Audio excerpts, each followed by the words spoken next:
Hi everyone, welcome back. Today we're looking at NIO. Chinese NIO unveiled ET9 EV to compete with Audi and BMW. And I'm serious about this. It's not just competing with Audi and BMW, it's meant to compete with Mercedes also, the big top three luxury EV companies or luxury automotive German companies that have been well known in this world. So NIO has begun sale of its high-end sedan called the ET9 that is positioned against luxury auto car makers such as BMW, Audi, and Mercedes should be involved in there as well, making NIO the latest firm aiming to take domestic market share from foreign auto firms. NIO said it expects to begin delivery of the battery electric ET9 in March. So William Lee says, and I quote, "I feel safe to say that foreign car brands will continue to lose their market share in China." That's very specific. So he wants to conquer his home ground first, and that's ambitious. That's a good start. He also says they will be further marginalized in this market where indigenous car makers are showing an upper hand in developing and manufacturing electric cars. Yes, they are. For once in the automotive world, Chinese brands, Chinese cars are the ones that are winning and the ones that are doing best. So the vehicle priced at 800,000 yuan, that's $109,960. And that's basically 87,000 pounds in pre-sale and fitted with cutting-edge technology, including the world's first fully activated integrated hydraulic suspension system. I would love to see that. And China's first steer-by-wire technology, which decouples the steering wheel and the wheels. NIO said earlier last week that it has received mass production approval from China's Ministry of Industry and Information Technology, that's MIIT, for the steer-by-wire technology, making the first mass-produced vehicle in the country to use in the mechanism. Steer-by-wire is critical to NIO's plan for AI on autonomous driving, the company said.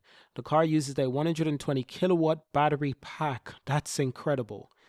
With a high energy density, giving higher driving range per weight compared to the average battery, NIO said. The firm has said earlier in filing that it's using battery supply by CATL. So that's a famous battery supplying company. They're big. They're probably one of the biggest, if not the biggest, worldwide. NIO said it would give further details on the vehicle, including final prices, at the NIO Day event later this month. The ET9 was announced nearly a year ago at last year's NIO Day event. Overseas companies currently hold about 40% of Chinese car market, the world's largest, down from 63% in 2015, according to the Chinese Passenger Car Association. Let me get this right. In 2015, that's almost 10 years ago, foreign car companies held a 63% market share in the Chinese market of automobile vehicles. 63%, that's incredible. And now it's at 40%. And if anything, the technology that Chinese companies are edging forward with, it is driving more competitiveness. It's actually bringing those figures down even more. Eventually, the foreign market share of the Chinese EV market or the Chinese automobile market will be down to around 30%, if not 25%, if not lower. Because these brands that China is creating, they're becoming iconic. You know, NIO is Chinese version of Audi. That's what it's slowly becoming. And it's electric as well. And when you look at companies like BYD, it's China's version of Volkswagen. So that's incredible. When you look at companies like Li Auto, so they're edging forward. But also you have another Chinese company that's called Geely. That's kind of like VW as well, but it's not as big as BYD. They're slowly building out their infrastructure to a place where it's going to be extremely competitive. I love this image right here. I think we might even use that image for our thumbnail. So the decline is largely due to the Chinese market's speedy adoption of electric vehicle, which have made up more than half of the new car sales in mainland China each month since July.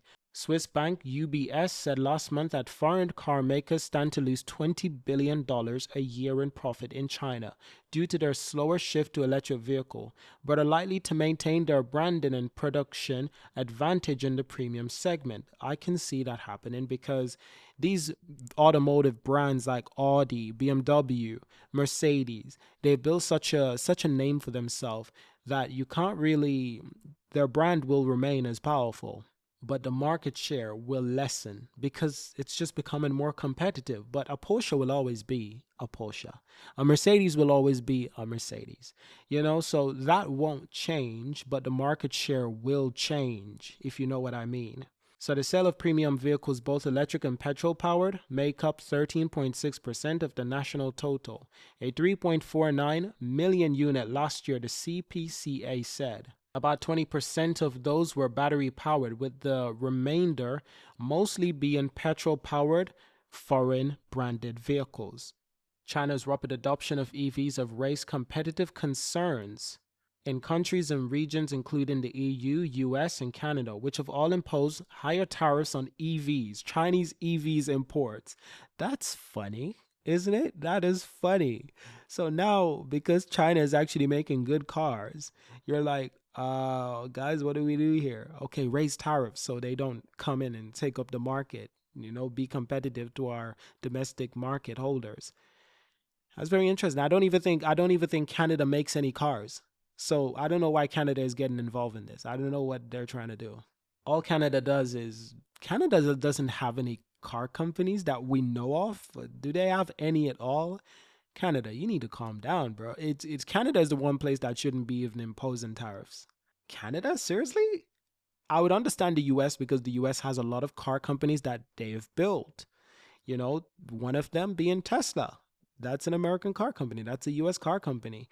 But you have other things like Ford. You have a lot of American domestic car companies that they're trying to protect. You have a lot of European car companies that they're trying to protect as well. Renault, Peugeot, Mercedes, BMW, Audi, Volkswagen. The list goes on. They're trying to protect these. So, it is what it is. But surprisingly, the UK is one country that hasn't imposed any tariffs compared to what Europe and America has been doing. So that's interesting. So the UK remains an open market for now. If there are tariffs that the UK has, those have been in action for quite some time. There's no more recent tariffs compared to the European tariffs that are being introduced or the American tariff that is being introduced. So I want to see the NIO vehicles in the UK as soon as possible. As soon as possible. This is an open market, baby. Let's go.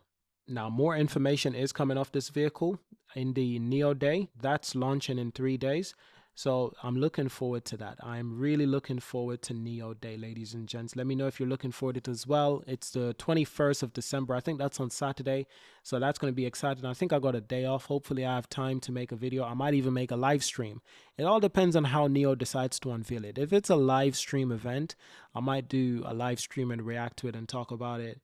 We'll see. We'll see. I would like to do that. That would be incredible.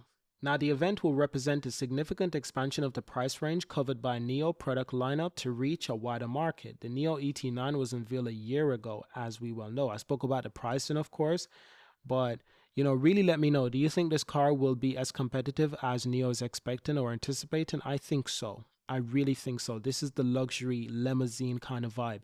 This is the car that will compete against the Mercedes S-Class, the Mercedes Maybach. I see a lot of those cars driving around. There's private cars, as private cars.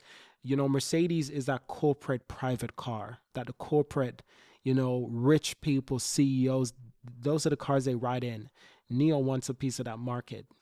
So now in NIO Day that's coming up, we're also getting Firefly. Firefly will be getting announced. We have a lot to talk about in NIO Day. I hope I get my chance to do a reaction video. Not just a reaction video, but I want to live stream. I want to talk to you guys and talk about, the things that they announce in the NIO Day video. That's going to be exciting. So NIO's brand Firefly have exclusive battery swap stations, say Chief Daniel Jin, the president of the NIO sub-brand Firefly. He joined NIO in January 2022 to create a sub-brand, a brand new platform for the global market, having spent over a decade linked to China's SAIC Motors. The exclusive is expected alongside the company's founder and CEO William Li introduce Firefly to over 20,000 attendees of the NIO annual event. With its launch scheduled for Saturday, December 21st, the brand will first debut in China in the first half of next year, followed by an expansion in the European market later in the year, according to Daniel Jin. This is even more exciting. So it's not that just they're announcing new car brands. First it was NIO. Recently it's been Envo. and now Firefly. But even more incredible, they plan to bring this thing to European Union, to the European states, to the European countries as soon as possible, late next year. So as shared last week by William Lee, Firefly will focus on high-end small car segments, competing with BMW Mini and Mercedes Smart brand. Yes, this is exactly what I wanted. I'm sorry if that was too loud. This is exactly what I wanted, ladies and gents. I think that is a perfect place for them to start. I really do think so, because if anything, Mercedes have been introducing some newer smart cars, and they're really bringing the Mercedes vibe to these cars more and more. So when you look at the interior of these smart cars, they're looking more and more like a Mercedes. Can you believe that apparently this was the first smart car, the Heritage, with a Mercedes badge? That is so interesting. But this ring will continue to grow. That is so damn cute. I can't be the only one who thinks that's adorable. But this is the interior of these cars. It looks very similar to a Mercedes, but different. Now, this is not uncommon. This is quite normal for car companies to do. NIO's doing the same thing. Volkswagen does the same thing. A lot of these companies who own third-party brands, they own a second brand, they do the same exact thing. Nothing new. But never forget, Geely owns a percentage of the smart car company. Geely, the Chinese Geely, they own a percentage of the, yeah, they do. And that's honestly quite incredible. Mercedes does all the hard work and Geely takes the payments. I like that.